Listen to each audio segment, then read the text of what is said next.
Okay, so I found this really cool way on how to create splash screens for your 3DS, and all of this is going to be done on your web browser. And I'll just breeze through this really quick. So what you want to do is just grab your image, one for your top and bottom screen, and what you want to do is just simply resize it. So I found this guide on basically just how to create your own splash screens. And for the top screen, you want to change it to 400 to 240, and the bottom screen to 320 to 240. So once you're done resizing it, you want to go to this website, choose the file that you want, and we'll take this Sailor Moon image for our top screen.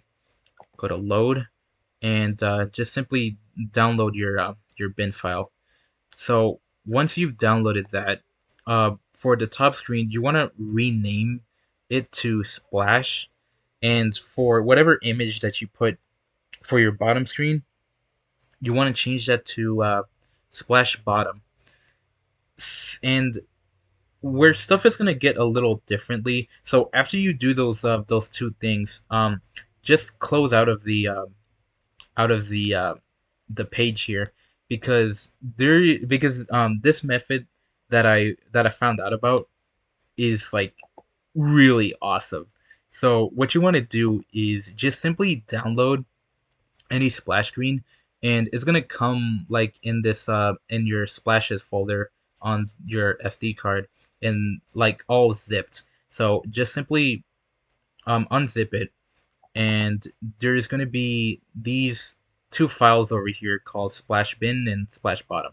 So what you want to do is just simply drag and drop, or just delete it, and just replace it however you want to do it, and you're just basically just going to be replacing it.